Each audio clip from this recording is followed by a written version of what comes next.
it. It's a very, very gutsy decision to go below 7.5 minutes by Wesley. Magnus Carlsen, the pressure is on him. He starts with the king pawn opening in this one. We've got the Italian on the board, so not giving Wesley any chance to get the Berlin in. Yeah, Magnus playing what he's comfortable with. This is, of course, the main line. Magnus currently playing, okay, I was going to say he's playing it without c3. There is that good old c3 and a7, a5, which has become so fashionable in recent years. a6 used to be essentially forced. a5 was unthinkable, and Hikaru's contributed a lot to the development of this line. You sometimes see White's bishop move back to b5. I changed my mind. I want to play the Ruy Lopez after all. Let's see what Magnus goes for. Rook e1. And a5 comes with the idea to stop the expansion of white on the queen side, and also to hint at black's own expansion with either a pawn moving forward to a4 eventually, or the b pawn being assisted with the bishop coming to d7 with ideas of b5. Meanwhile, Magnus also has to decide, does he want to stop all the counterplay with his own a pawn going ahead with a4? Yeah, a lot of decisions here, and obviously every Italian position looks like every other Italian position, but there are a lot of subtleties at this level to keep in mind. You don't just want to throw out a random developing move. Bishop b6, of course, is the critical move that you have to evaluate carefully. Now, from White's perspective, do you trade? Do you drop back to c2? He does. Tanya, d4 is a huge threat, and Wesley might choose to beat him to the punch, and I'm a little bit worried about White's prospects should Wesley play d5. But more conservative choice, bishop a7. Definitely a more cagey approach, and Magnus returns the favor. So not rushing with d4, he first develops. It's all about calculating what happens after the trade on d5 if Wesley was to push the d pawn. We're going to see it being played out. After pawn takes pawn, the e5 pawn is tender. Will Wesley be forced to recapture with the queen? Do the tactics work out in Magnus's favor? Because this means he needs to determine, does he trade or does he keep the structure as is? Now, Magnus likes to keep the tension in these types of positions, but here you need to act very concretely. He takes d5 on the board. Wesley recaptures with the queen. Sometimes you see Black playing this kind of Marshall style and sacrificing the pawn on e5, but here Wesley's not going to do that, I think, unless he sees a clear path of gaining compensation. Rook f to e8. Again, discouraging White from taking on e5. I wouldn't even consider this move. If I were Magnus, it definitely doesn't work. Typically, the other knight comes out to e4. We could get a trade, and the central situation could kind of rebalance itself if White takes back on e4 with a pawn. This is actually a big decision by Magnus. What kind of structure does he want? And there's our answer. He wants to keep the structure as is, Tanya. Maybe get the bishop out to e3 and neutralize this really annoying bishop that's kind of hiding in wait, waiting for the perfect moment to strike. I like Wesley's position overall.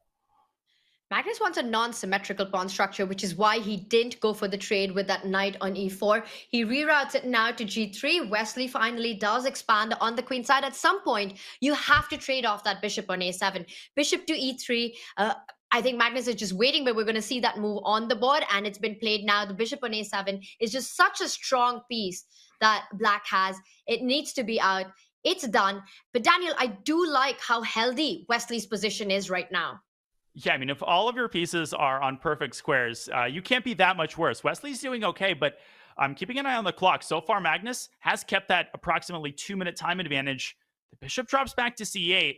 In an ideal world, Wesley wants to reroute it to b7. But guess what, Tanya? b7, b5 was an incredibly committal move by Wesley. It was also a very weakening move. Look at that c5 square. If Black's queen ever has to move out of d5, Magnus is going to start doing Magnus things. Things that I thought he was going to do in their first match game, kind of go for the queenside square control. Knight e4, that's not my arrow, that's the computer arrow. And that's the Magnus arrow, it's on the board. And suddenly Wesley has some problems to solve. It's all about that c5 square. Why now he goes for this trade with the queen coming on to c5, causing some problem, forces Wesley to make sure that doesn't happen. But Magnus is chasing Wesley's queen down the board.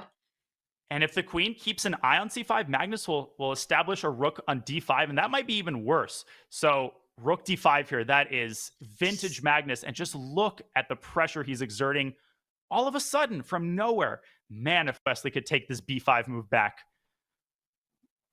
And it looks like the kind of move where Black is the one playing for initiative, and it might be, you've said b5, you say b4 before it's too late, and he does it. b4, I think it had to be played. Oh, no. It's on the board. What does Wesley This have is in mind? He needs to borderline defend that knight lost. on c6.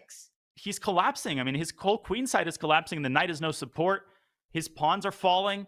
Bishop b7 trying to stay afloat. He's going to lose some pawns here. Bishop takes c6, Tanya, and just rook takes a5, and white is technically winning.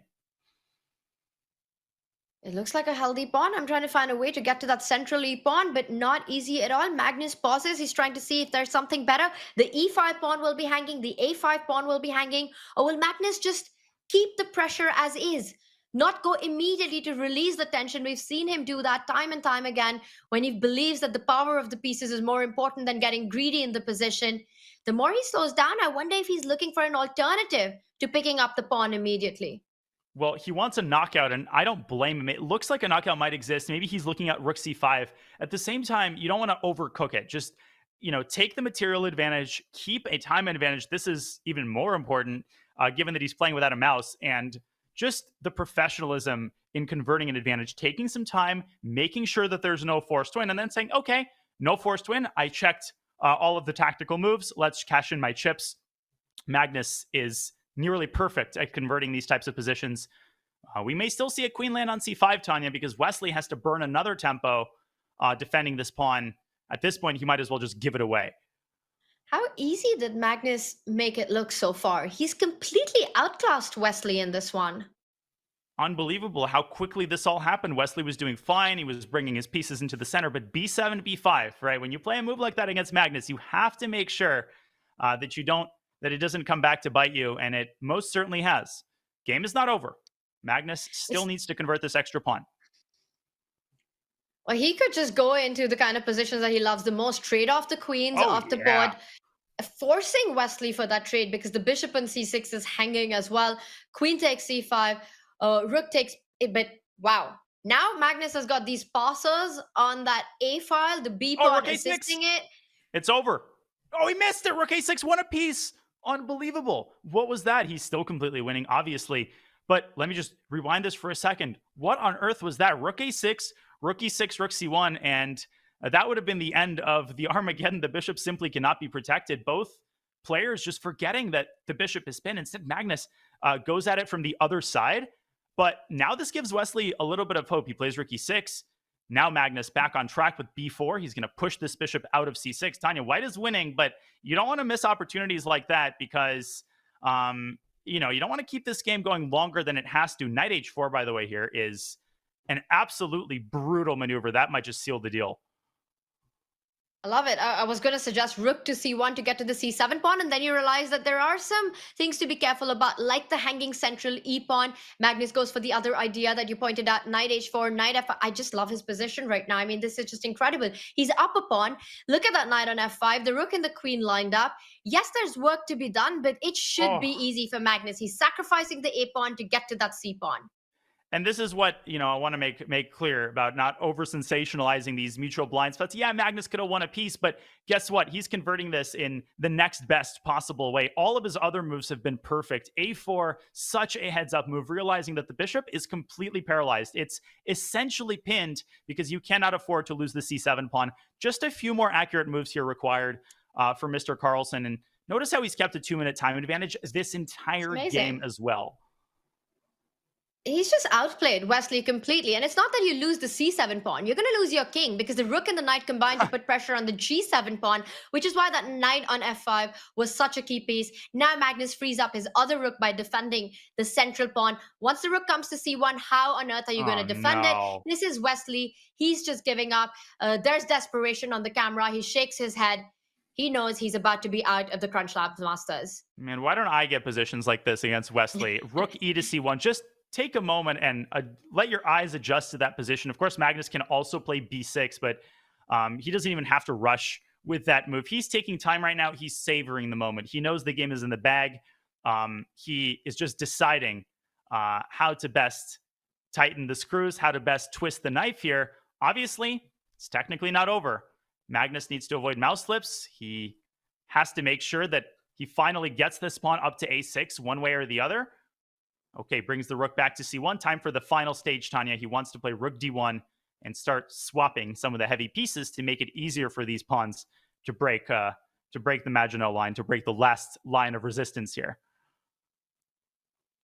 And I think he's going to be very successful in doing that. He's also up on the clock. Wesley just played such cagey, cautious chess from the start, just wanting to keep everything in control. And it just did not work. Backfired completely after that move b5, which to me felt like Wesley was getting active, but did not work at all. And Magnus now, he's again paused rook d1 on the board.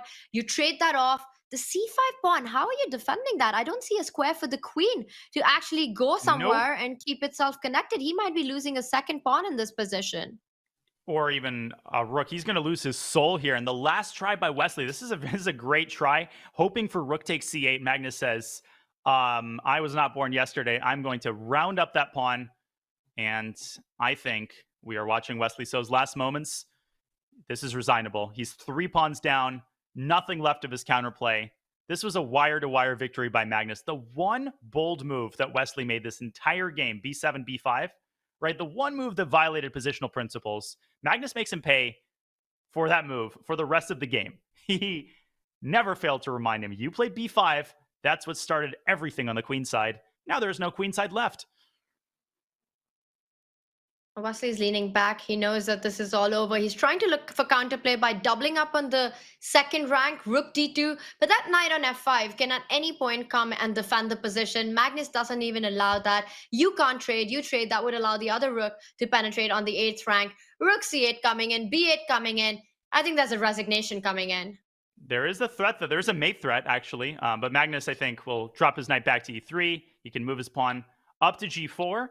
Just the last thing to avoid, b8 equals queen actually allows perpetual check by black. So you can see the goat there taking his time, choosing among the many, many winning options as long as he addresses the threat of rook takes g2.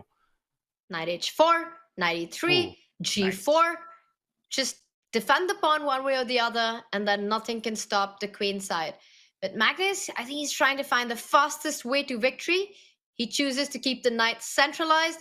And Wesley So throws in the towel once the final threat is taken care of. Magnus Carlsen takes the match in the Armageddon, goes through. Wesley So is knocked out. Absolute textbook display. You could see Wesley was holding his mouse over the resign button, just waiting for Magnus to go knight e3. I mean,